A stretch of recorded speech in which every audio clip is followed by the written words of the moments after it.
good? See me? Yep. Okay.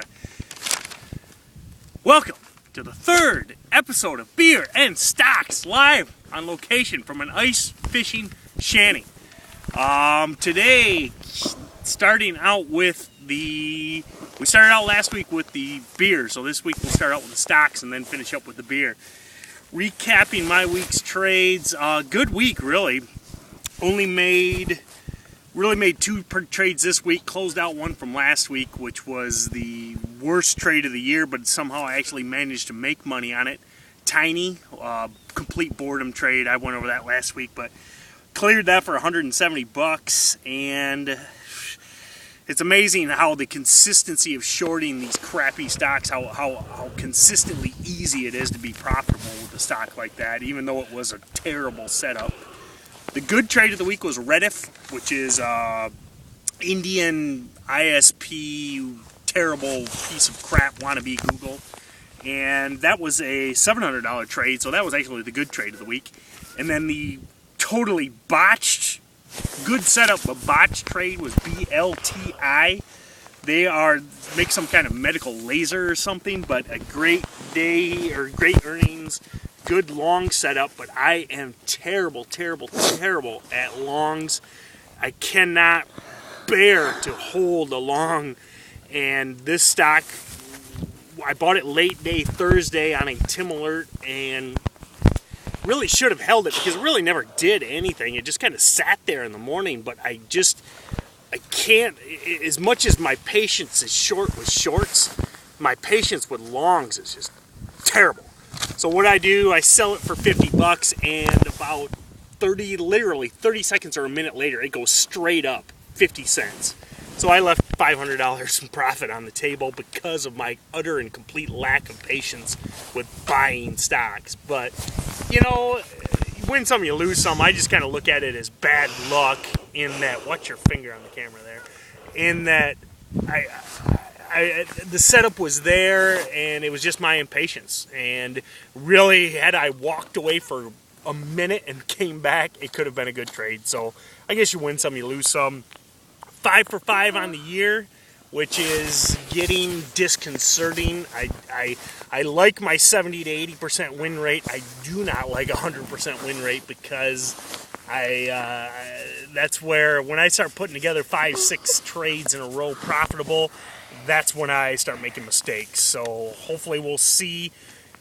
I forgot again to tell who I am. Follow me on Twitter at tbowen.com and Profitly at tbowen.com. All my trades are verified, so you know I'm not just making this stuff up like 99% of the guys on TV do. The lesson in stock trading this week, still got me in the camera? Yep. Got it? All right. Is do not ever trade real stocks. And the reason that is true is, a perfect example is this week was Apple's earnings.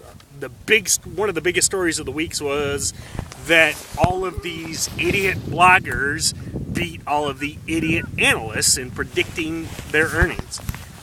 It's kind of an interesting story, but what that proves to you is that nobody knows. It's just, and nobody has an edge in these big companies. Watch the camera, you got me? Watch the camera. Don't worry about the snowmobile. So nobody has an edge in real companies. Nobody knows except insiders at Apple what is going to happen, and what edge, and the insiders can't trade. And if you know what the insiders know, you're doing something illegal. So trade the penny stocks and go 5 for 5 and make easy money and spend an hour or two a week.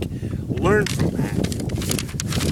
So on to the beer in Beer and Stocks. This week's beer is another Michigan beer. It is actually Kid Rock's Badass, which I am actually a huge fan of Kid Rock musically, but I'm concerned about I know it's cold, but you can hang in there.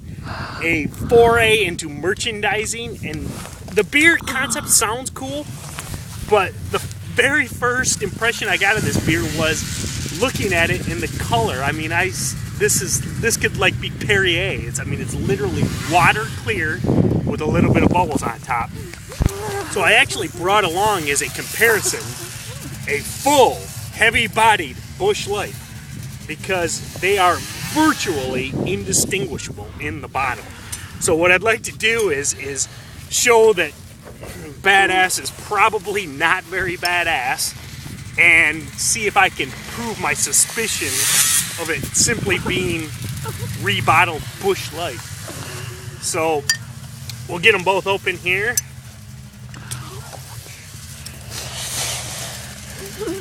Smell exactly the same.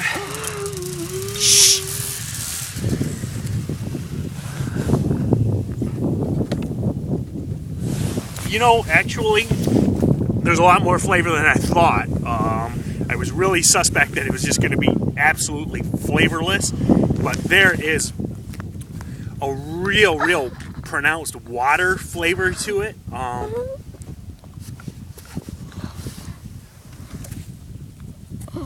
Busch Light is completely tasteless, completely flavorless, and Badass is not much different. I would like to say